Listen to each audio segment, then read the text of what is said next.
بسم اللہ الرحمن الرحیم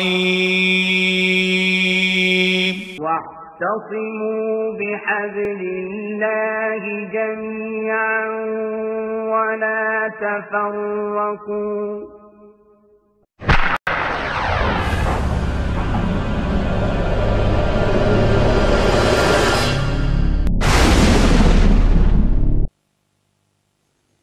والشمس تجري لمستقر لها ذلك تقدير العزيز العليم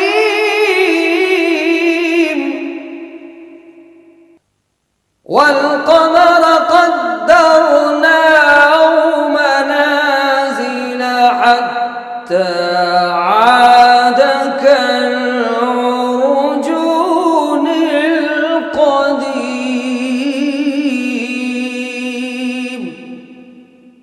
لا الشمس ينبغي لها أن تدرك القمر ولا الليل سابق النهار وكل في فلك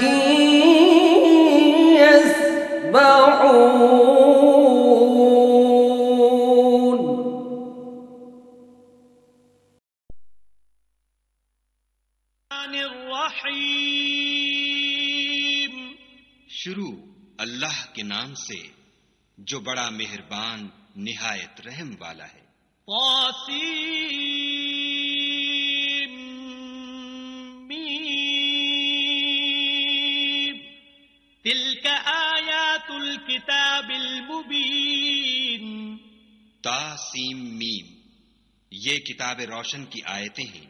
لعلک باخع نفسک الا یکونوا مؤمنین۔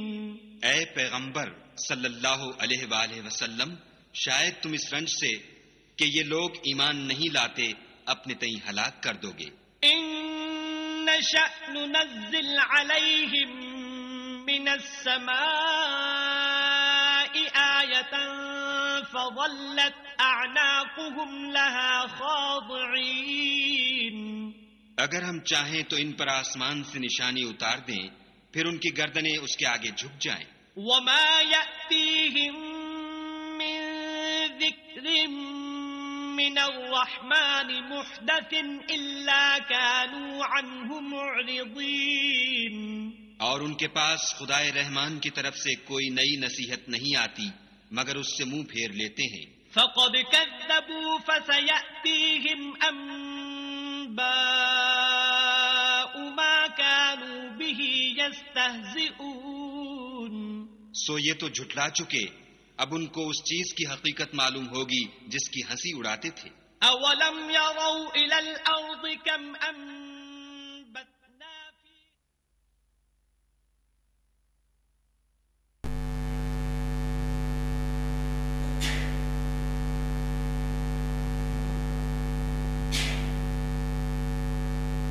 السلام علیکم ورحمۃ اللہ وبرکاتہ۔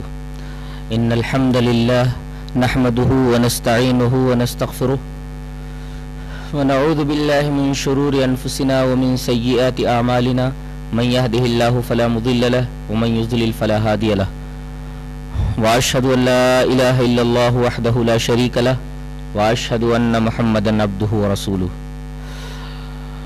يا أيها الذين آمنوا اتقوا الله حق تقاته ولا تموتن إلا وأنتم مسلمون۔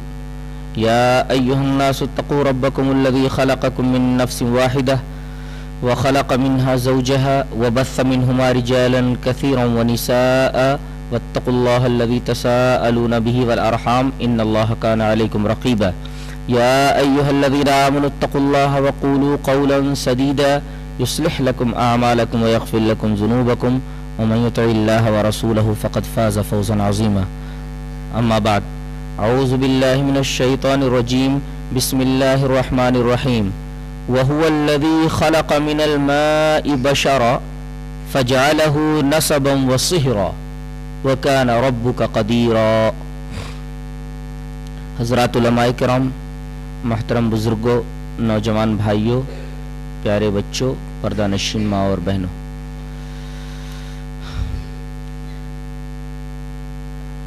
اسلام کے معاشرتی نظام میں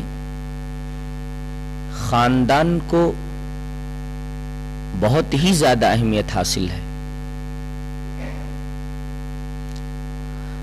خاندان کا استحکام تمدن کے استحکام کی علامت ہے. یہی وجہ ہے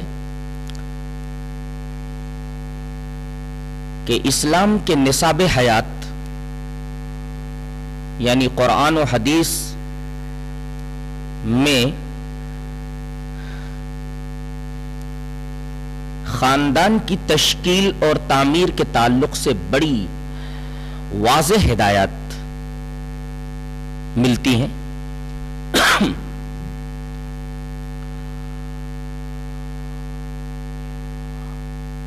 خاص طور سے سورہ نساء،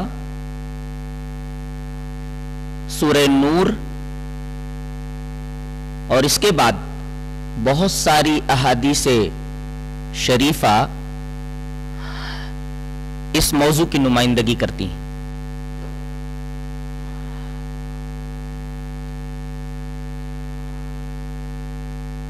اللہ تبارک و تعالی نے 10 جگہ تقریباً قرابت داروں کے ساتھ حسن معاملہ کرنے کا حکم دیا ہے اور ان کے حقوق کی ادائیگی کی تاکید کی ہے.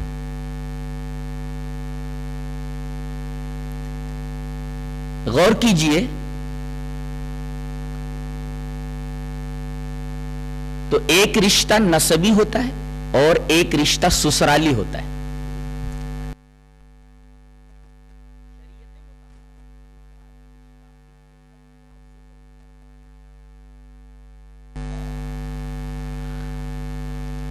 کسی بھی عقل مند پر یہ بات مخفی نہیں ہے کہ سسرال والے شوہر کی جو بیوی ہے بیوی کے اہل قرابت ہیں. سسرال والے بیوی کے اہل قرابت ہیں اور یہی سسرال والے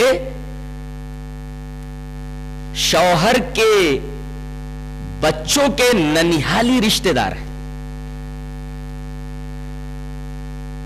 اس طرح ایک تو ان سے دامادی رشتہ ہے، دوسرے رحم کا رشتہ ہے.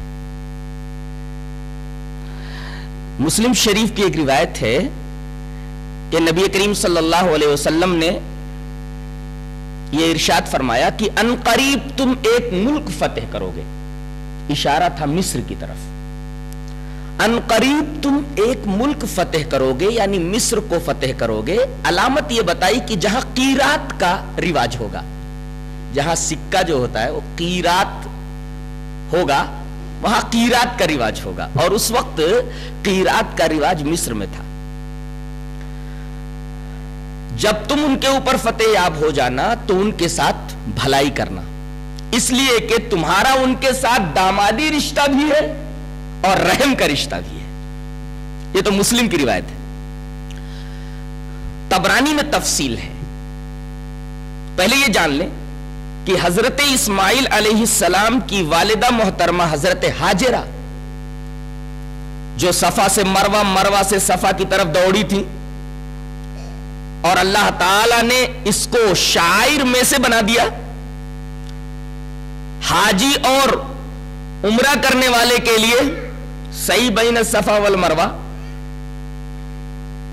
ضروری قرار دیا گیا. یہ مصر ہی کی تھی. حضرت اسماعیل علیہ السلام کی والدہ ہاجرہ مصر کی تھی.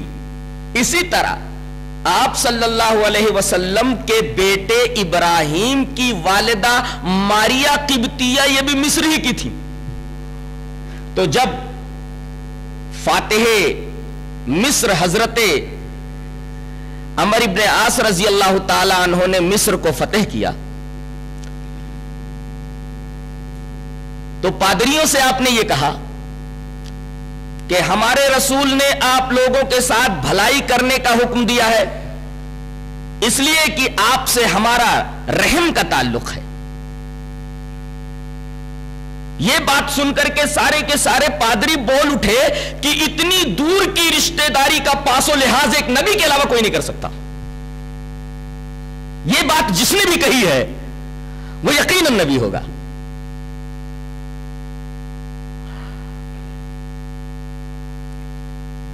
آگے بڑھیں،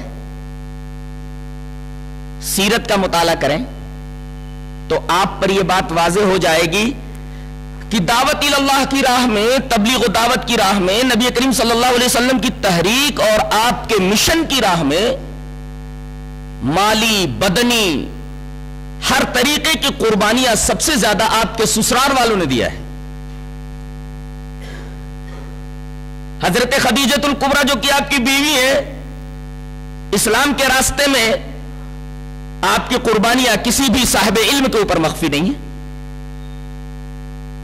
شیب ابی طالب میں آپ کے ساتھ محصور رہی، جسمانی اور بدنی تکلیف انہوں نے اٹھائی، یہ بھی سیرت پڑھنے والے طالب علم کے اوپر مخفی نہیں ہے۔ مکہ سے مدینہ کی طرف جب آپ نے ہجرت فرمائی تو ساتھ میں آپ کے سسر حضرت ابو بکر رضی اللہ تعالیٰ عنہ جو یار غار ہیں، غار ثور میں تقریباً 3 دن تک ان کے ساتھ رہے اور پورے ہجرت کے سفر میں آپ کو نبی کریم صلی اللہ علیہ وسلم کی رفاقت نصیب ہوئی۔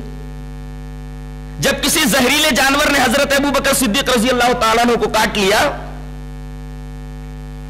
تو نبی کریم صلی اللہ علیہ وسلم نے کاٹی ہوئی جگہ کے اوپر اپنا لعاب دہن لگایا اور آپ کو شفا ہوئی۔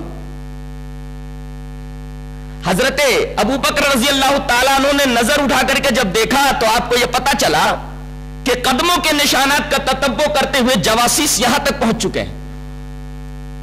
گھبرا کر کے حضرت ابو بکر نے فرمایا کہ اے اللہ کے رسول، لو ان احدہم نظر تحت قدمیہ لابصرنا، اے اللہ کے رسول اگر ان میں سے کسی نے اپنے قدم کے نیچے کی طرف دیکھ لیا تو ہم پکڑے جائیں گے، ہم کو دیکھ لیا جائے گا۔ نبی کریم صلی اللہ علیہ وسلم نے بڑے اطمینان و سکون کے ساتھ یہ ارشاد فرمایا، ابو بکر تمہارا کیا گمان ہے اس بات کے بارے میں، 2 آدمیوں کے بارے میں جن کا تیسرا اللہ تبارک تعالیٰ ہے، اور قرآن نے خود کہا لا تحزن ان اللہ معنا، غم نہ کر اس لیے کہ اللہ ہمارے ساتھ ہے۔ یہ نبی کریم صلی اللہ علیہ وسلم کا قول حضرت ابو بکر صدیق رضی اللہ تعالیٰ عنہ کی تسلی و تشفی کے لیے تھا۔ اور جب آپ نے ہجرت کا سفر شروع کیا تو ٹفن بنا کر کے آپ کی سالی محترمہ حضرت اسماء بنت ابی بکر لائیں، اور جب توشے دان کا منہ باندھنا ہوا تو اپنے کمر کا پٹکا پھاڑ کر کے 2 حصے کر دیے اور اس سے توشا دان باندھ دیا گیا، اور اس وجہ سے ان کو ذات النطاقین کا خطاب دیا گیا۔ اور میں نے جب غار ثور کے دامن میں کھڑے ہو کر کے اپنی نگاہ اوپر اٹھائی، اس وقت جب میں عمرے کے لیے گیا ہوا تھا، تو میرے بدن کے روکٹے کھڑے ہو گئے یہ سوچ کر کے کہ ایک صنف نازک آپ کی سالی اسماء بنت ابی بکر کس طرح چھپ چھپا کر کے مکہ سے چل کر کے، وہ بھی پیدل دشوار گزار راستوں کو عبور کرتے ہوئے اس پہاڑ کے اوپر کیسے چڑھتی تھی اور ٹفن کیسے پہنچاتی تھی۔ تو ہجرت کی راہ میں قربانیاں آپ کے سسرال والوں نے دی، ایک طرف سسر ہے دوسری طرف سالی ہے، اور یہی حال موسیٰ علیہ السلام کا ہے، اس لیے کہ موسیٰ علیہ السلام اور آپ کی جو امت ہے بڑی حد تک نبی کریم صلی اللہ علیہ وسلم کی زندگی اور آپ کے امتیوں سے مشابہ ہے۔ حضرت موسیٰ علیہ السلام بھی بے یار و مددگار مصر سے نکلنے پر مجبور ہوئے، نبی کریم صلی اللہ علیہ وسلم بھی جب نکلے چاروں طرف خطرہ ہے، پکڑے جانے کا خدشہ ہے، تلواروں کے سائے میں سے آپ نے راستہ نکالا، وہاں سے گزرے آپ. اسی طریقے سے حضرت موسیٰ علیہ السلام کے بارے میں اللہ تبارک و تعالی نے فرمایا وَلَمَّا تَوَجَّهَ تِلْقَاءَ مَدْيَنَ قَالَ عَسَىٰ رَبِّي أَن يَهْدِيَنِي سَوَاءَ السَّبِيلِ. اور اس سے پہلے یہ فرمایا گیا فَخَرَجَ مِنْهَا خَائِفًا يَتَرَقَّبُ، نکلے وہ ڈرتے ہوئے ادھر ادھر دیکھتے ہوئے. یہی حال نبی کریم صلی اللہ علیہ وسلم کا تھا. خوف کے عالم میں آپ نے ہجرت کا سفر شروع کیا. موسیٰ علیہ السلام نے بھی خوف کی حالت میں مصر سے روانگی شروع کی، اور بے یار و مددگار جب شہر مدین میں پہنچے تو اللہ تبارک و تعالی نے ان کو حضرت شعیب کیا پہنچا دیا.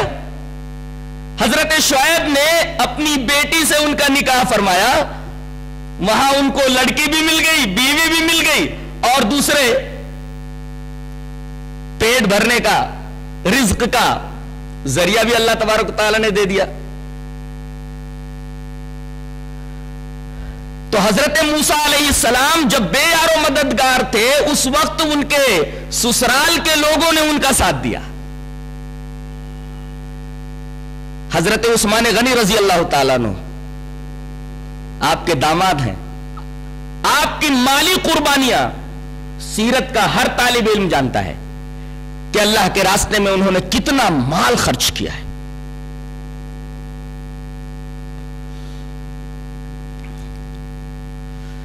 اس کے بعد ہم یہ دیکھتے ہیں کہ قرآن حکیم میں جہاں حقوق اور فرائض کی آیات ہیں وہاں اللہ نے حق وصول کرنے کے بجائے حق کو ادا کرنے کی زیادہ تاکید کی ہے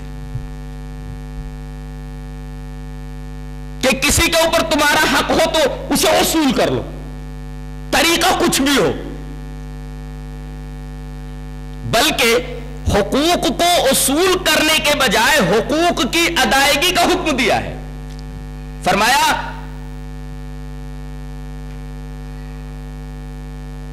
ان اللہ یامرکم ان تؤدوا الامانات الی اہلھا، اللہ تمہیں حکم دیتا ہے کہ تم امانت والوں کو ان کی امانتیں ادا کر دو، قرابت داروں کو ان کا حق دے دو. کہیں یہ نہیں کہا کہ اگر تمہارا حق کسی کے اوپر ہو تو جبرن وہ حق تم وصول کر لو.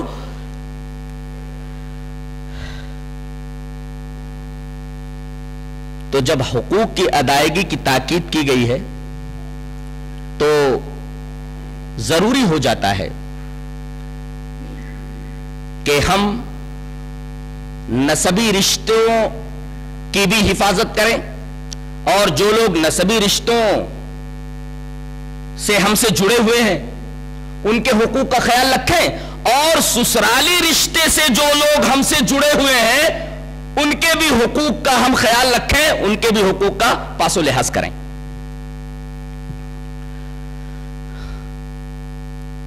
نبی کریم صلی اللہ علیہ وسلم کی حیات مبارکہ کا مطالعہ کیا جائے تو یہ دیکھ کر بڑی حیرت ہوتی ہے کہ آپ نے اپنی سب سے بڑی بیٹی کی شادی سسرال میں کی ہے، اس لیے کہ آپ کے داماد حضرت ابو العاص جو بعد میں ایمان لائے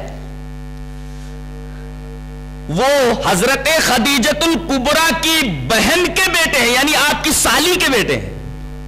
گویا آپ نے اپنی بڑی بیٹی کی شادی سالی کے بیٹے سے کیا. آپ کا یہ اسوہ بتا رہا ہے کہ اگر سسرال کے اندر کوئی معقول رشتہ موجود ہو لڑکی کا یا لڑکے کا تو اسے ترجیح دی جائے تاکہ سسرالی رشتے کے اندر اور استواری آئے، سسرالی تعلق اور زیادہ مضبوط ہو، جیسا کہ نبی کریم صلی اللہ علیہ وسلم نے کیا.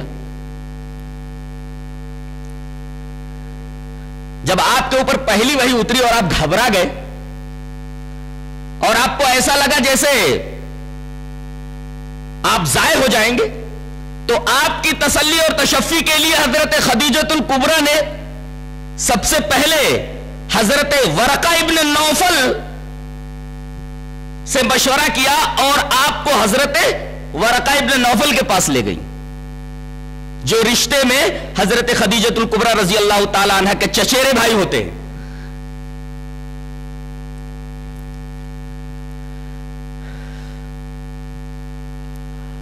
آپ کی ایک بیوی حضرت خدیجہ الکبریٰ ہے، سب سے پہلی بیوی، سب سے محبوبہ بیوی۔ ایک دفعہ حسانہ مزنیہ نبی کریم صلی اللہ علیہ وسلم سے ملاقات کے لیے آئیں اور بڑی دیر تک آپ ان سے باتیں کرتے رہے، ان کے حالات دریافت کرتے رہے۔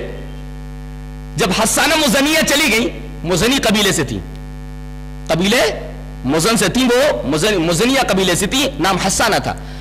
جب وہ آئی تو نبی کریم صلی اللہ علیہ وسلم نے بڑی دیر تک ان سے گفتگو کی اور ان کے حالات دریافت کرتے رہے۔ جب وہ چلی گئی تو حضرت عائشہ رضی اللہ تعالی عنہا پوچھنے لگی کہ اللہ کے رسول، وہ عورت، وہ خاتون کون تھی جن سے آپ بڑی دیر تک باتیں کرتے رہے اور ان کے حالات دریافت کرتے رہے؟ کہا کہ وہ حسانہ مزنیہ تھی، میری پہلی بیوی خدیجہ الکبریٰ کی سہیلی تھی۔ نبی کریم صلی اللہ علیہ وسلم سسرالی رشتے کا پاس اتنا کرتے تھے کہ اگر بیوی کی کوئی سہیلی آ جاتی تھی تو آپ اس کا ادب و احترام کرتے تھے، اس کی تعظیم اور تکریم کرتے تھے۔ ایک دفعہ حضرت صفیہ رضی اللہ تعالی عنہ، جو ایک یہودی حوی ابن اخطب کی بیٹی ہیں اور آپ کی بیوی ہیں، جنگ خیبر کے موقع پر آپ نے ان سے شادی فرمائی۔ ان کے کمرے میں آپ تشریف لے گئے، دیکھا تو زار و قطار رو رہی۔ آپ صلی اللہ علیہ وسلم نے ان سے پوچھا صفیہ کیوں رو رہی ہو؟ کہا کہ زینب جو کہ آپ کی بیوی ہے وہ کہہ رہی تھی کہ ہمارا تعلق نبی کریم صلی اللہ علیہ وسلم سے نسبی ہے، نبی سے ہمارا تعلق نسبی ہے، لہذا ہم فضیلت میں تم سے بڑھ کر ہیں، تم فضیلت میں ہمارے برابر نہیں ہو سکتی۔ فوراً نبی کریم صلی اللہ علیہ وسلم نے ان سے یہ کہا کہ ارے تم نے یہ کیوں نہیں کہہ دیا کہ تم مجھ سے فضیلت میں کیسے بڑھ کر ہو سکتی ہوں، جبکہ میرا باپ ہارون، میرے چچا موسیٰ اور میرے شوہر محمد صلی اللہ علیہ وسلم ہے۔ اس واقعے میں ذرا غور فرمائیے تو ہم کو ایک معاشرتی زندگی کا عجیب و غریب نکتہ اور سبق ملتا ہے۔ وہ نکتہ یہ ہے، وہ سبق یہ ہے کہ ایک طرف تو آپ اپنی بیوی کے جذبات کا احترام کریں، اس کی تکریم کریں، اور دوسرے اس کے خاندان کے لوگوں کی تکریم کریں، تاکہ بیوی کو یہ احساس ہو کہ اس گھر میں شوہر کی نگاہ میں میری بڑی عزت ہے، بڑی تکریم ہے، اور اس گھر کے اندر میرے والدین اور میرے گھر والوں کی بھی بڑی عزت ہے۔ یہ اس کے لیے انتہائی قلبی مسرت اور انتہائی قلبی راحت کا باعث ہے۔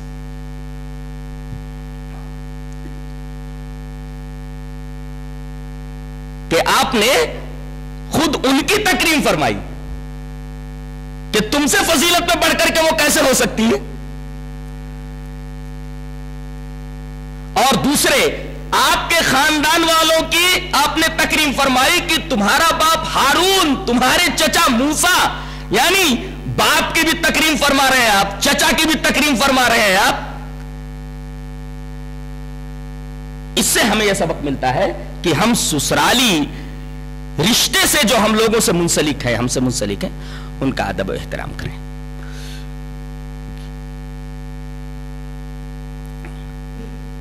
حضرت میمونہ بنت حارث رضی اللہ تعالی عنہ آپ کی ایک بیوی ہے۔ ایک دفعہ انہوں نے ایک لونڈی آزاد کی۔ مسلم شریف کی یہ روایت ہے کہ نبی کریم صلی اللہ علیہ وسلم نے فرمایا تم نے لونڈی آزاد کر دی، تم نے اپنے ماموں کو دے دیا ہوتا۔ لیکن بخاری شریف کی روایت اختوکا کی ہے کہ اگر تم اس لونڈی کو آزاد کرنے کے بجائے اپنی بہن کو دے دیتی، بہن اس لونڈی سے فائدہ اٹھاتی تو تمہارا اجر بڑھ جاتا۔ آپ دیکھ رہے ہیں، اپنی سالی کو وہ لوڈی دینے کی بات نبی کریم صلی اللہ علیہ وسلم کر رہے ہیں کہ اگر اس لوڈی کو آزاد کرنے کے بجائے میری سالی یعنی تم اپنی بہن کو دے دیتی تو تمہارا اجر بڑھ جاتا. اس سے بھی پتا چلا کہ آپ صلی اللہ علیہ وسلم سسرالی رشتے کا کس قدر خیال رکھتے تھے.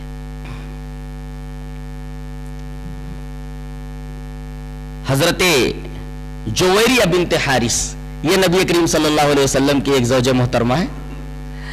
یہ غزوہ بنو مستلق کے اندر جب بنو مستلق والوں کو شکست ہوئی تو زر کتابت لے کر کے آئیں. نبی کریم صلی اللہ علیہ وسلم نے ان سے شادی فرما لی اور جیسے ہی آپ نے ان سے شادی فرمائی آپ نے اعلان کر دیا کہ غزوہ بنو مستلق میں بنو مستلق کے جتنے لوگ جویریہ کے قبیلے کے ہیں تمام قیدی ان کے قبیلے کے آزاد کر دیے جائیں. آپ نے ان کے قبیلے کے تمام قیدیوں کو آزاد کر دیا. حضرت عائشہ رضی اللہ تعالیٰ عنہ فرمایا کرتی تھی کہ میں نے جویریہ سے بہتر اپنی قوم کے لیے اس سے زیادہ بابرکت ہستی نہیں دیکھی کہ ان کی وجہ سے ان کے قبیلے کے قیدیوں کو اللہ کے رسول صلی اللہ علیہ وسلم نے آزادی دے دی, انہیں آزاد کر دیا.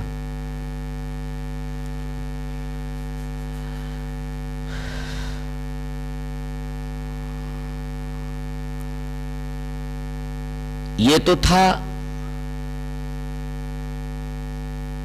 شوہر کا معاملہ, داماد کا معاملہ کہ داماد اپنے سسرال والوں کے ساتھ کیا سلوک کرے. اب سسرال والوں کا کیا فریضہ بنتا ہے داماد کے تعلق سے, اس سلسلے میں بھی نبی کریم صلی اللہ علیہ وسلم کی حیات مبارکہ دیکھیں اور نبی کریم صلی اللہ علیہ وسلم کی سیرت اٹھا کر کے دیکھیں. حضرت عثمان غنی رضی اللہ تعالیٰ عنہ کے بارے میں آپ کو معلوم ہے کہ آپ نے یکے بعد دیگرے 2 بیٹیاں ان کے نکاح میں دی, ام کلثوم اور حضرت رقیہ, اور آپ نے ارشاد فرمایا کہ اگر میری 10 بیٹیاں بھی ہوتی تو میں یکے بعد دیگرے عثمان کے نکاح میں دے دیتا. کیا پتا چلا؟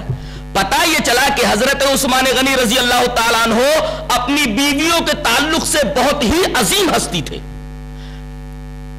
آپ سیرت عثمان غنی پڑھیے تو آپ کو معلوم ہوگا کہ یہی وہ داماد ہے کہ رسول اللہ صلی اللہ علیہ وسلم کی دونوں بیٹیوں کے تعلق سے کبھی کوئی شکایت جناب محمد رسول اللہ صلی اللہ علیہ وسلم کیا نہیں آئی. اس سے ہمیں یہ سبق ملتا ہے کہ داماد کو اپنے سسر کی بیٹی یعنی بیوی سے بہت اچھا سلوک کرنا چاہیے. حتی الامکان وہ یہ کوشش کرے کہ اس کی ذات سے بیوی کے واسطے سے سسر کو یا ساس کو کوئی تکلیف نہ پہنچے.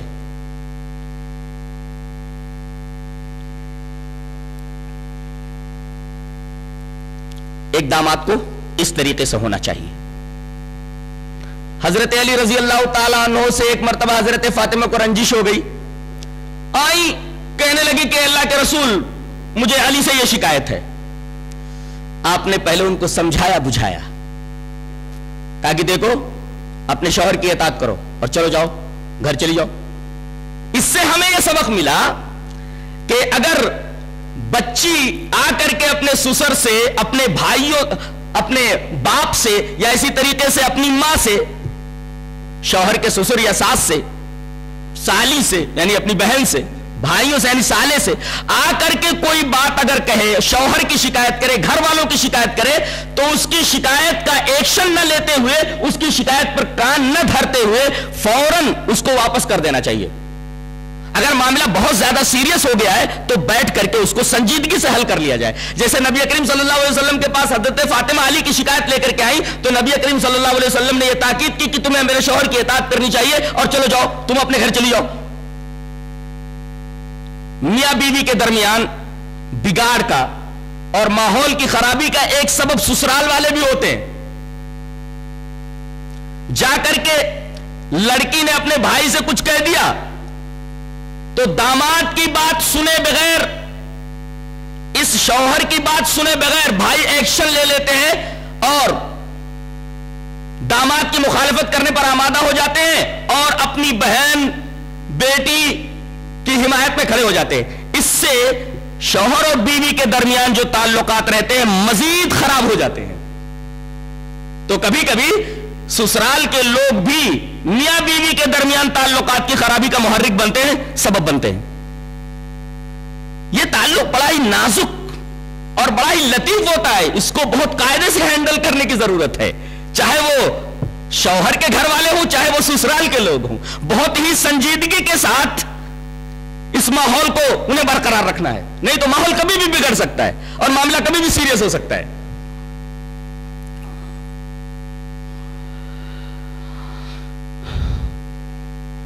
بہو کو کس طرح ہونا چاہیے, یہ بہت اہم پہلو ہے. اس بات کو نہ سمجھنے کی وجہ سے بہت ساری شکایتیں اور بہت ساری خرابیاں گھر کے ماحول میں پیدا ہو جاتی ہیں. لڑکی جو بیوی بن کر کے آئی ہے, کسی کی بہو بن کر کے آئی ہے, اس کے حقوق کیا ہیں؟ ہم ان حقوق کو 3 خانوں میں بانٹ لیتے ہیں. پہلا حق ہے اطاعت کا, دوسرا حق ہے خدمت کا, اور تیسرا حق ہے احسان کا. اطاعت صرف وہ اپنے شوہر کی کرے گی کہ وہ جو حکم دے اگر اللہ اور اس کے رسول کی خلاف ورزی نہیں ہے تو چپ چاپ اس کو تسلیم کرے. یہ حق کا پہلا خانہ ہے اطاعت کا. اطاعت وہ صرف اپنے شوہر کی کرے گی. دوسرے خدمت. خدمت کا مطلب ہے جسمانی فائدہ پہنچانا, ہاتھ پیر سے زبان سے فائدہ پہنچانا, مثلا کھانا پکانا, کپڑے دھونا, سلنے پرونے کا کام کرنا وغیرہ. یہ عورت کی شرعی ذمہ داری نہیں ہے, شرعی ذمہ داری نہیں. اس کی ذمہ داری صرف ایک قرآن نے بتایا ہے, بچوں کی پرورش کی ذمہ داری. اللہ نے فرمایا وَوَصَّيْنَا الْإِنسَانَ بِوَالِدَيْهِ حَمَلَتْهُ أُمُّهُ وَهْنًا عَلَى وَهْنٍ وَفِصَالُهُ فِي عَامَيْنِ أَنِ اشْكُرْ لِي وَلِوَالِدَيْكَ. قرآن حکیم کے اس بیان پر ایک غور کی نظر ڈالیے, آپ کو پتا چلے گا کہ یہاں 2 مرتبہ وہن کا لفظ استعمال ہوا ہے. وہن کا مطلب ہوتا ہے کمزوری, وَهْنًا عَلَى وَهْنٍ. یہ 2 مرتبہ وہن لانے کی کیا ضرورت تھی؟ اللہ تبارک و تعالیٰ بتانا چاہتا ہے اولا یہ کمزور ہے بیچاری, بہت کمزور ہے, یہ اس کی ساخت ہی کمزور ہے, اس کی بناوٹ ہی کمزور ہے, اس کی خلقت کی بنیاد ہی کمزور ہے. تو اولا فطری طور پر یہ کمزور ہے ہی. اب اس کے اوپر اگر بہت ساری خدمتوں کا بار ڈال دیا جائے تو یہ ظلم ہوگا.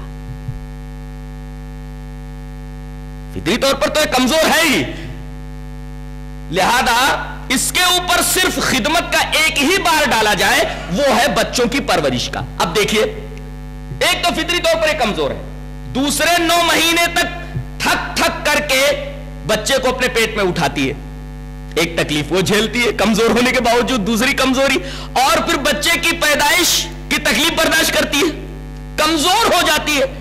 اس کے بعد بھی یہ بچہ اس کا پیچھا نہیں چھوڑتا, اس کو 2 سال تک مسلسل دودھ پلانا پڑتا ہے, اور دودھ پلاتے پلاتے 2 سال کے بعد 6 سال تک مسلسل اس بچے کی نگرانی کرنی پڑتی ہے جب تک کہ یہ باشعور نہ ہو جائے. اور اس دوران بھی شوہر نامدار اللہم جنبنا الشیطان و جنب الشیطان ما رزقنا پڑھتے رہتے ہیں, اور وہ دوسرے بچوں کی آمد شروع رہتی ہے. اب بتائیے کہ اس چیز سے وہ فارغ ہی نہیں ہو پاتی تو اس کے اوپر اور بہت ساری خدمتوں کا بار کیسے ڈالا جا سکتا ہے؟ وہ کیسے ہی ان تمام مشقتوں اور تمام بوجھوں کا مکلف ہو سکتی ہے, اور کیسے اس کو ان تمام بوجھوں کا مکلف بنایا جا سکتا ہے؟ یہ تو ظلم ہوگا اس کے ساتھ. تو خدمت صرف وہ اپنے بچوں کی کرے گی. کیا ترتیب ہے! اطاعت صرف شوہر کی, خدمت صرف بچے کی. اور یہ بچہ بھی کس کا؟ اس کا تو کچھ بھی نہیں ہے, بچہ باپ کا. اتنی محنت کرتی ہے لیکن قیامت کے دن بھی پکارا جائے گا تو حضرت کے نام ہی سے پکارا جائے گا. بیوی تو ایک طرف رہے گی بیچاری, اس کا کوئی نام ہی نہیں ہے. دنیا والے بھی پکارتے ہیں تو ماں کے نام کے ساتھ اسے نہیں پکارتے، باپ کے نام سے پکارتے ہیں. جناب علی نہ کچھ کرنا نہ دھرنا اور ہر جگہ نام ان کا آ رہا ہے. بیچاری کس قدر پریشان ہو رہی ہو ہر مرحلے میں. تو اطاعت صرف شوہر کی، خدمت صرف بچے کی. دو. تیسرا مرحلہ ہے احسان کا. یہ حق کی تیسری نوعیت ہے، تیسرا خانہ ہے حق کا. یعنی بغیر جبر کیے وہ کسی کی خدمت کر دے، بغیر جبر کیے احسان کے طور پر کسی کی خدمت کر دے. ساس کی خدمت کرے احسان کے جذبے کے ساتھ، سسر کی خدمت کرے احسان کے جذبے کے ساتھ، شوہر کے بھائی بہنوں جو چھوٹے چھوٹے ہیں ان کے ساتھ حسن سلوک کرے احسان کے جذبے کے ساتھ، سسر کا کپڑا دھو دے احسان کے جذبے کے ساتھ، چائے لا کر دے دے احسان کے جذبے کے ساتھ، کھانا بنا کر دے دے احسان کے جذبے کے ساتھ، اور ساس کی فرما برداری کر لے، ساس کا حکم مان لے احسان کے جذبے کے ساتھ. یہ تیسرا خانہ احسان کا ہے. اب ایک اچھی عورت، ایک اچھی بہو وہی ہو سکتی ہے جو حقوق کی ان تینوں نوعیتوں کو بڑے ہی اچھے انداز سے ڈیل کر لے جائے.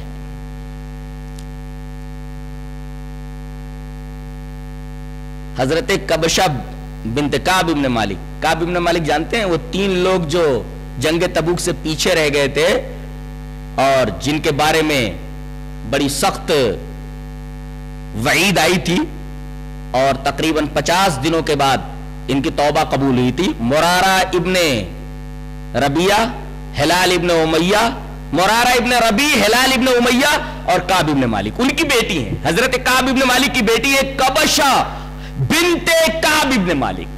یہ کبشہ جو کعب ابن مالک کی بیٹی ہیں، ان کی شادی ہوئی تھی مشہور صحابی حضرت ابو قتادہ انصاری رضی اللہ تعالی عنہ کے بیٹے ابن ابی قتادہ سے. گویا کہ ابو قتادہ بڑے جلیل القدر صحابی ہیں، ان کی بہو ہوتی ہے حضرت کبشہ جو کعب ابن مالک کی بیٹی ہیں. ایک دفعہ حضرت ابو قتادہ تشریف لائے جو بہت معزز صحابی ہیں، نبی کریم صلی اللہ علیہ وسلم کے بہت پیارے صحابی ہیں. حضرت کبشہ بھاگ کر کے اندر گئی، نماز کا وقت ہو رہا تھا، فوراً لا کر کے وضو کا پانی رکھ دیا. کہا کہ بیٹی یہ کیا ہے؟ کہا کہ ابو نماز کا وقت ہو گیا ہے، وضو بنا لیجئے. حضرت نے جب وضو بنانے کا ارادہ فرمایا، اتنے میں ایک بلی آ گئی. بلی پیاسی تھی، حضرت نے برتن کو جھکا دیا، بلی برتن سے پانی پینے لگی. کبشہ نے کہا کہ ابو یہ کیا کر رہے ہیں؟ کہا کہ میری بھتیجی، میری بچی، تجھے معلوم نہیں رسول اللہ صلی اللہ علیہ وسلم ایسا ہی کیا کرتے تھے، اگر کوئی پیاسی بلی آ جاتی تھی تو برتن کو جھکا دیتے تھے. اور کیا تجھے یہ معلوم نہیں کہ بلی کا جھوٹا نجس نہیں ہے؟ یہ نبی کریم صلی اللہ علیہ وسلم کا ارشاد پاک ہے کہ بلی نجس نہیں ہے، اس کا جھوٹا پاک ہے، اس لیے کہ طوافین اور طوافات میں سے یہ تو گھروں میں گھومتی رہتی ہے، اگر یہ کسی چیز کو جھوٹا کر دے تو وہ چیز حرام نہیں ہوتی، اس لیے کہ یہ نجس نہیں ہے. اس سے یہ پتا چلا کہ بہو کو اپنے سسر کی خدمت کرنی چاہیے، جیسے کہ حضرت کبشہ نے حضرت ابو قتادہ کے آنے پر فوراً پانی لا کر کے رکھ دیا. کیا اس سے ایک بہو کو یہ سبق نہیں ملتا کہ اگر چائے کا وقت ہو رہا ہے تو احساناً ہی لے جا کر اپنے سسر کو چائے دے دے؟ نہانے کا وقت ہو گیا ہے تو پانی رکھ دے، یا گیزر وغیرہ چلا دے، یا پانی رکھ دے، یا اس طریقے کے کام کر دے. تو ایک اچھی بہو کا یہی وتیرہ ہونا چاہیے. ساس کو کس طرح رہنا چاہیے؟ یہ بنیاد ہے. ساس کو ماں کی طرح رہنا چاہیے، تب جا کر کے بہو بیٹی کی طرح رہے گی. اب ساس ماں نہیں بن پاتی، ساس ہی رہتی ہے، تو پھر دونوں میں بناؤ کی صورت کیسے پیدا ہوگی؟ بگاڑ ہی کی صورت رہے گی. اسی وجہ سے یہ جو ماحول ہے ساس اور بہو کا، اس کو دیکھ کر کے شادی کی بات طے ہو جانے کے بعد ہی سے بہو ڈرتی رہتی ہے کہ نہ جانے اس گھر کے اندر جانے کے بعد میرے ساتھ میری ساس کا کیا سلوک ہوگا. بیچاری گھبراتی رہتی ہے, ڈرتی رہتی ہے. یہ جو فطری جھجک ہے, اس کی فطری الجھن ہے, وہاں اگر کوئی بات اس کے مزاج کے خلاف ہو گئی تو یہ ڈر اور زیادہ بڑھ جاتا ہے, اور اس طریقے کا خوف آگے چل کر کے بگاڑ کے اندر کافی زبردست رول ادا کرتا ہے.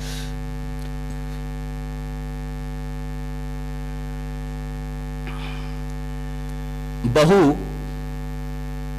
چائے لے کر کے آ رہی ہے ٹرے میں, اس لیے کہ ساس کی بہت ساری سہیلیاں آئی ہیں, اب ان سہیلیوں کو چائے پلانا ہے. جیسے ہی چوکٹ کے پاس پہنچتی ہے کسی طریقے سے الجھ کر کے گر پڑتی ہے, چائے زمین پر گر جاتی ہے, کپ وغیرہ ٹوٹ جاتے ہیں. اب اس معاملے میں ساس کا دو رویہ, ارے کیسا اندھی ہے, دیکھ کر نہیں چلتی, اب دوبارہ چائے بنانے کے لیے جائے گی, میری سہیلیاں کب تک کیا بیٹھی رہیں گی, تیرا دیدہ پھوٹے, تیرے گھر والوں نے تجھے سکھایا نہیں تمیز کیا ہوتی ہے, طریقہ کیا ہوتا ہے, چلنا کیا ہوتا ہے, ارے تیرے گھر والوں نے تجھے چلنا تک نہیں سکھایا. اب بیچاری ایک تو اس سے غلطی ہو گئی ہے, دوسرے اس کی محنت ضائع ہوئی ہے, تیسرے ایک خوف طاری ہو گیا ہے بدن کے اوپر. ساس کا دوسرا رویہ, جیسے ہی پھنس کر کے گری برتن ٹوٹ گیا, ساس آتی ہے, کیا ہوا بیٹے, ماں الجھ کر کے میں گر پڑی. کوئی بات نہیں بیٹی, کوئی بات نہیں, پھر سے بنا لو, میں تھوڑی مدد کروں, کوئی بات نہیں, میری سہیلیاں ہیں بیٹھی رہیں گی, کوئی بات نہیں, کوئی بات نہیں, ایسا ہو جاتا ہے. دیکھیے ساس کا یہ دوسرا رویہ. اگر اس طریقے کا رویہ ساس کا ہو, بگاڑ کی کوئی صورت ہی نہیں ہے. اس کا مطلب یہ ہے کہ ساس ساس رہنا چاہتی ہے تو بہو بہو رہے گی. ساس اگر ماں بن کر کے رہے تو بہو ضرور بیٹی بن کر کے رہے گی. بگاڑ کہاں پیدا ہوتی ہے جانتے ہیں؟ اپنا حق لینے میں آدمی کوئی کوتاہی نہیں کرتا, دینے میں پسو پیش کرتا ہے, جس کو عربی میں شح کہا جاتا ہے. وَمَن يُوقَ شُحَّ نَفْسِهِ فَأُولَٰئِكَ هُمُ کہ جو آدمی اپنے شح سے بچا لیا گیا نفس کے, فَأُولَٰئِكَ هُمُ الْمُفْلِحُونَ, وہ کامیاب ہے. شح کہتے ہیں اپنے حق کو پورا پورا لے لینا, اور جب دوسرے کا حق دینا پڑے تو پسو پیش کرنا. ساس چاہتی ہے کہ میرے سارے حقوق بہو ادا کرے, اور بہو کے میں کوئی حق ادا کرنے کی روادار نہیں ہوں. ظاہر ہے کہ فساد وہی پیدا ہوگا. کائنات میں جہاں کہیں فساد ہوا ہے اس کے پیچھے یہی جذبہ کار فرما رہا ہے کہ میرا حق مجھے پورا مل جائے لیکن میں دوسروں کا حقوق نہ دوں. اسی وجہ سے اللہ تبارک و تعالی نے تطفیف والوں کے اوپر لعنت بھیجی کہ جو ڈنڈی مارتے ہیں اس میں کیا ہوتا ہے, یہی تو ہوتا ہے کہ پیسہ پورا لے لیا, تم نے تو پورا اپنا حق لے لیا لیکن اب تول کیوں کم دے رہے ہو. دینے والے نے اپنا حق ادا کر دیا, پورا پیسہ دے دیا, اب تمہارا حق بنتا ہے کہ پورا حق اسے دے دو. پورا حق نہیں دیتا, ڈنڈی مار لیتا ہے. فساد وہی پیدا ہوتا ہے. دنیا میں جہاں بھی فساد ہوا اس کے پیچھے یہی جذبہ کار فرما رہا ہے. ساس اور بہو کی انبن اس طریقے سے مشہور ہو گئی ہے کہ ان کے تعلق سے بہت سارے لطائف, کون سے لطائف, لطائف مضحکہ, ہنسانے والے لطیفے مشہور ہو گئے ہیں. ایک ساس کے بارے میں یہ پڑھا گیا کہ سنا گیا کہ بہو سے ایک زبردست مارکا آرائی کے بعد ٹھنڈی سانس کھینچتے ہوئے ساس یہ کہتی ہے میرے تو عمر بھر کے نصیب پھوٹ گئے. جب بہو بنی تھی تو ساس اچھی نہیں ملی تھی, اور جب ساس بنی تو بہو اچھی نہیں ملی. جب بہو بنی تھی تو ساس اچھی نہیں ملی, اور جب ساس بنی تو بہو اچھی نہیں ملی. یہ میری زندگی کا سب سے بڑا المیہ ہے. لیکن کبھی ساس نے اپنی زندگی کے اوپر, اپنے بیہیویئر کے اوپر غور کیا, اپنے سلوک کے اوپر غور کیا کہ میں نے بہو کے ساتھ کیا سلوک کیا ہے؟ اچھا, کبھی کبھی تو بہو کو یہ تانے دیے جاتے ہیں کہ تیرے آنے سے پہلے گھر میں زبردست برکتیں تھی, تیرے پیر گھر میں کیا ہے کہ بے برکتیاں شروع ہو گئی. اور اس طرح بہو کو منحوس قرار دینے کی کوشش کی جاتی ہے. اچھا، بہو کی غیبت کرنے اور چغلیاں کرنے کے لیے ساس اپنی بیٹیوں کے یہاں پہنچ جاتی ہے جن کی شادیاں ہو چکی ہوتی ہیں. ارے میری بچی، میں کیا بتاؤں کس قدر پریشان ہوں میں، کیسی ڈائن گھر میں آ گئی ہے. ہاں امی، اب پھر یہ جلے پر تیل کا کام کرتی ہیں نندیں، اب پھر وہاں سے بھری بھرائی آتی ہے، پھر ایک زبردست مارکا آرائی پھر شروع ہو جاتی ہے، اور گھر کی پوری سکھ شانتی درہم برہم ہو کر کے رہ جاتی ہے. نندیں بھی کچھ کم نہیں ہیں. نندیں بھی اگر آنے والی اس نئی نویلی دلہن کی بہن بن کر کے رہیں تو معاملہ پرسکون ہی رہے. یہ جلتی پر تیل کا کام کرتی ہیں اللہ کی بندیاں. اگر کسی نے ان کے سامنے چغلی کی تو ایک بات کا 10 بولتی ہیں، ماں کو پورا بھر بھرا کر کے بھیجتی ہیں، پورا مسالہ نیا نیا دے کر کے.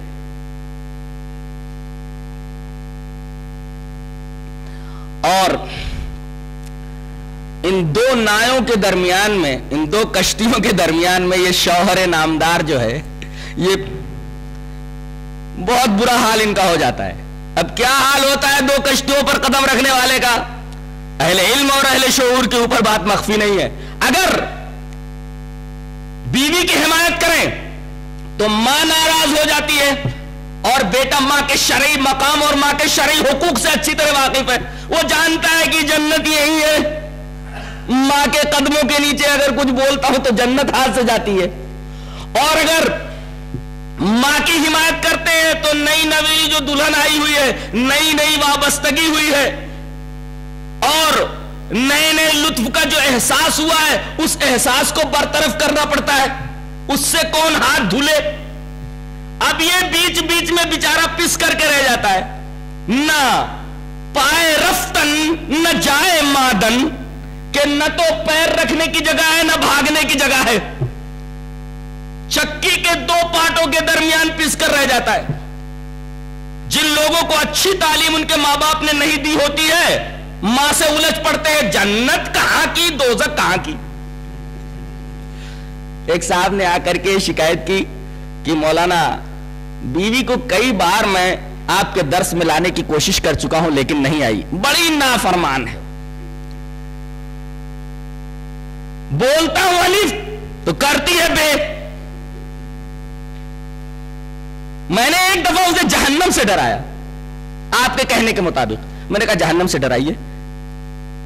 کہا کہ حضرت جہنم سے جب میں نے ڈرایا تو بڑا عجیب و غریب جواب سننے کو ملا. میں نے کہا وہ کیا؟ بولی میں تو چاہتی ہوں کہ اللہ مجھے جہنم کے بیچ میں لے جا کر کے رکھ دے. اب بولیے اس عورت کا کیا علاج ہے؟ اس عورت کا کیا علاج ہے؟ تو یہ حضرت چکی کے دو پاٹوں کے درمیان پس کے رہ جاتے ہیں. ادھر جائیں کہ ادھر جائیں سمجھ میں نہیں آتا ہے کہ کدھر جائیں. ادھر جائیں کہ ادھر جائیں سمجھ میں نہیں آتا کہ کدھر جائیں. اس طریقے کا حال اس بیچارے کا ہو جاتا ہے. اور اگر بہت ہی زیادہ اعتیادشعار ہے حضرت تو پھر بیوی سے ہاتھ دھونا لازمی ہے. اب یہاں ایک مسئلہ اور واضح کر لیتے ہیں. ماں باپ اگر مجبور کریں تو کیا بیوی کو طلاق دینا ضروری ہو جاتا ہے؟ نہیں. کوئی شرعی وجہ ہونی چاہیے. اگر کوئی شرعی وجہ ہے طلاق کی تو طلاق دے دینا چاہیے. اس سلسلے میں 3 واقعات پیش کرتا ہوں. ایک واقعہ حضرت ابراہیم کا، ایک واقعہ حضرت عبداللہ ابن عمر کا، ایک واقعہ حضرت ابو بکر کے بیٹے حضرت عبد الرحمن ابن ابی بکر کا. تینوں واقعے اگر واضح ہو جائیں تو پھر یہ مسئلہ بھی بالکل صاف ہو جائے گا، آئینے کی طرح بالکل صاف و شفاف ہو جائے گا. حضرت ابراہیم علیہ السلام کے بارے میں آپ کو معلوم ہے کہ حضرت اسماعیل اور ان کی والدہ محترمہ حضرت حاجرہ کو چھوڑ کر وادی غیر ذی زرع میں چلے گئے تھے. حضرت اسماعیل نے ایک عورت سے شادی کر لی. حضرت کافی عرصے کے بعد تشریف لائے، پتا چلا کہ یہ میری بہو ہے. کہا کہ بیٹے کیسا چل رہا ہے، کیا حال چال ہے گھر کا؟ تو وہ معاشی پریشانیوں کا رونا رونے لگی. صحیح سے کھانے کو نہیں ملتا، صحیح سے سونے کو نہیں ملتا. معاشی پریشانیوں کا دکھڑا لے کر کے بیٹھ گئی, معاشی پریشانیوں کا رونے لگی. حضرت جب واپس ہونے لگے تو یہ کہہ کر گئے کہ جب اسماعیل آئے تو ایک جملہ ان سے کہہ دینا, غیر اتبت بابک, اپنے گھر کی چوکھٹ بدل دینا. غیر اتبت بابک, اپنے گھر کی چوکھٹ بدل دینا. اتبت الباب مانے چوکھٹ. اب جب حضرت اسماعیل واپس آئے تو ان کی بیوی نے کہا کہ ہمارے سسر آئے تھے آپ کے والد, اور یہ جملہ کہہ کر کے گئے اپنے گھر کی چوکھٹ بدل دے. کہا کہ میرے والد تم کو طلاق دینے کا اشارہ دے کر کے گئے ہیں, لہذا اب میں تمہیں طلاق دیتا ہوں. سوال یہ ہے کہ حضرت ابراہیم کے کہنے پر حضرت اسماعیل علیہ السلام نے طلاق دے دی, جبکہ انہوں نے واضح طور پر تو طلاق دینے کے لیے نہیں کہا تھا.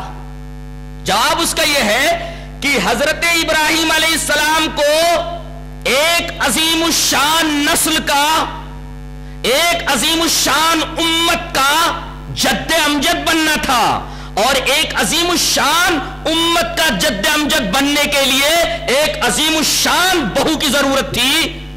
اور یہ عورت جو فی الحال حضرت اسماعیل کے نکاح میں تھی, یہ قطعاً اس عظیم امت کے لیے موضوع نہیں تھی.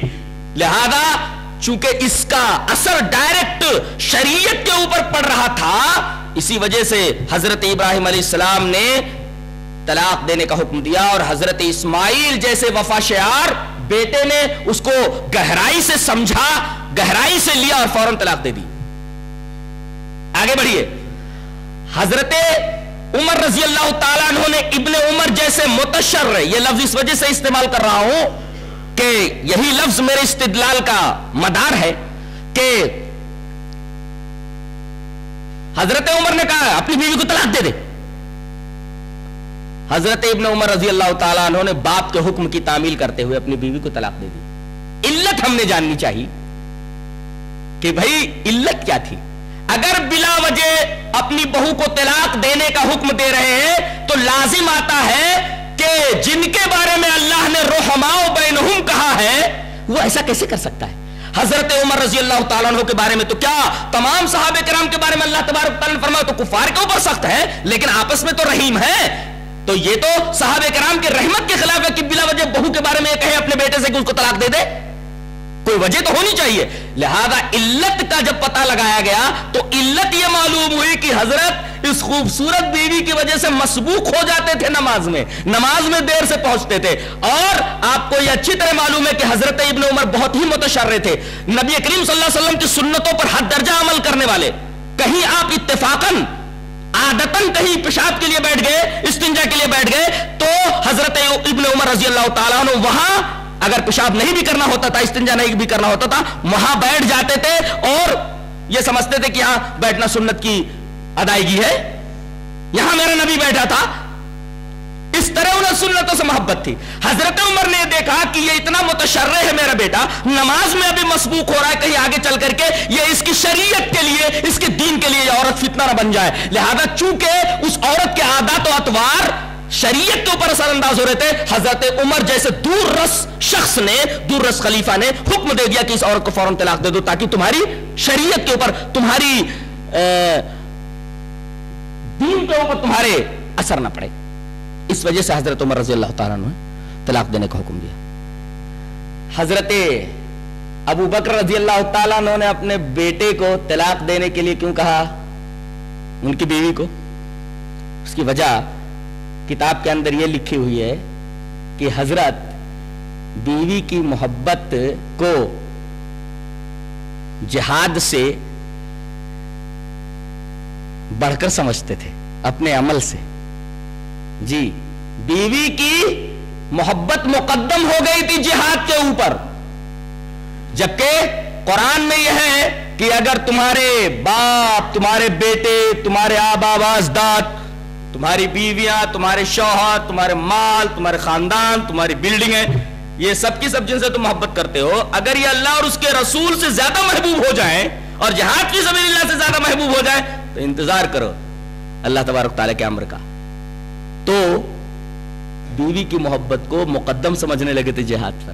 لہذا انہوں نے بھی یہ دیکھا کہ اس کے دین کے لیے یہ عورت فتنہ بن جائے گی، لہذا حضرت ابو بکر جیسے مزاج دان رسول، مزاج شناس رسول نے فوراً اپنے بیٹے کو یہ حکم دے دیا کہ اپنی بیوی کو طلاق دے دے۔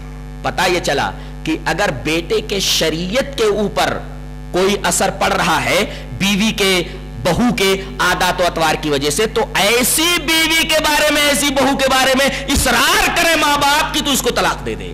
یہ علت ہے جس کی وجہ سے طلاق دینے کی یہ باتیں سیرت کی کتابوں میں مرقوم ہیں۔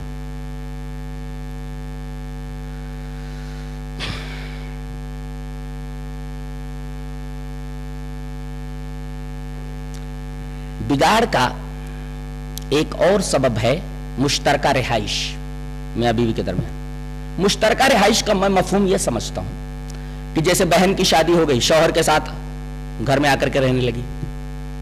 ارے بھائی جب تک شادی نہیں ہوئی ہے تب تک گھر میں رہے گی، وہ شادی ہو گئی شوہر کے ساتھ آ کر کے رہنے لگی، ماموں بھی وہی رہ رہا ہے، جیٹ بھی وہی رہ رہا ہے، دیور بھی وہی رہ رہا ہے، دیورانی بھی وہی رہ رہی ہے، سب کے سب وہی رہ رہے ہیں، پرائیویسی متاثر ہو رہی ہے بہو کی۔ اسی وجہ سے کہا گیا کہ اس کے لیے ایک الگ کمرہ، یا اگر میسر ہو تو ایک الگ مکان لے کر کے دے دو۔ اور اللہ تبارک و تعالی نے بیویوں کی طرح نسبت کر کے کہا ہے کہ تمہارا گھر وَقَرْنَ فِي بُيُوتِكُنَّ، تم جمیر ہو اپنے گھروں میں۔ یہ نہیں کہا گیا تمہارے سسر کے گھروں میں، وہ تو سسر کا گھر ہے، وہ تمہارا گھر ہونا چاہیے جی، لہذا اس کو خرید کر کے گھر دو۔ اب آپ ایک سوال کر سکتے ہیں کہ اس مہنگائی کے دور میں جہاں ایک چھوٹا سا کمرہ لینا مشکل ہے، مکان لینا کیسے ممکن ہو سکتا ہے؟ یہ کام کیسے ہو سکتا ہے؟ در حقیقت یہ اعتراضات جو کرتے ہیں لوگ، یہ بے جا اعتراضات ہیں۔ کیوں؟ اس لیے کہ نبی کریم صلی اللہ علیہ وسلم کی سیرت ہماری نگاہوں سے اوجھل ہو گئی ہے۔ آپ جب مکے سے مدینہ تشریف لائے، آپ کے پاس کیا تھا؟ کچھ بھی نہیں تھا۔ آپ نے تقریباً 13 شادیاں کی، 9 ایک ساتھ کی بیویاں، اور ایک بیٹی بھی ساتھ میں ہے، حضرت فاطمہ۔ لیکن آپ دیکھیں گے کہ ہر ایک کے لیے کمرے الگ الگ، ہر ایک کے مکانات الگ الگ۔ مکان کا مطلب 10 بائی 10 کا کمرہ۔ یہاں تک کہ آپ جب سجدہ کرتے تھے تو حضرت عائشہ رضی اللہ تعالی عنہ آڑی لیٹی رہتی تھی، جب آپ سجدہ کرتے تو ان کے پیر پر ہاتھ مارتے اور وہ پیر سمیٹ لیتی تو آپ سجدہ کرتے، جب آپ اٹھ جاتے تو پیر بڑھا لیتی۔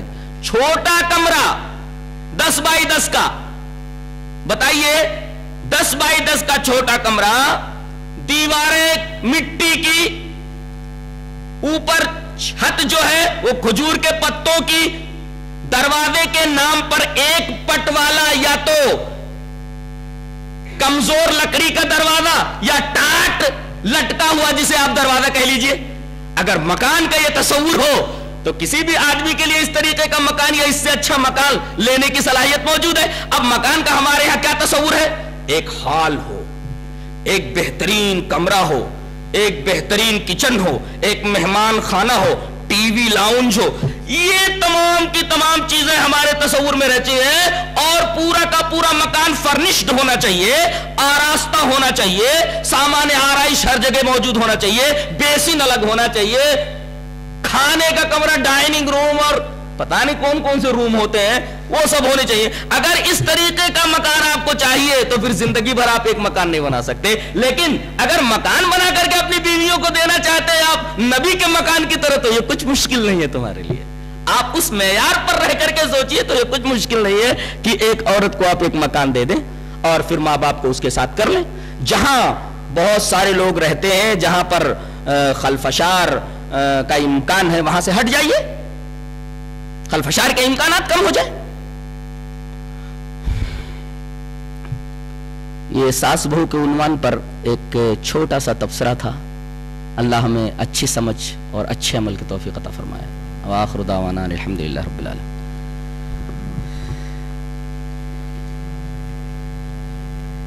السلام علیکم ورحمۃ اللہ وبرکاتہ۔ محترم حضرات، انشاءاللہ حافظ جلال الدین صاحب کا علم غیب کے عنوان پر جو بہت ہی اہم عقیدے کی اصلاح کے لیے بہت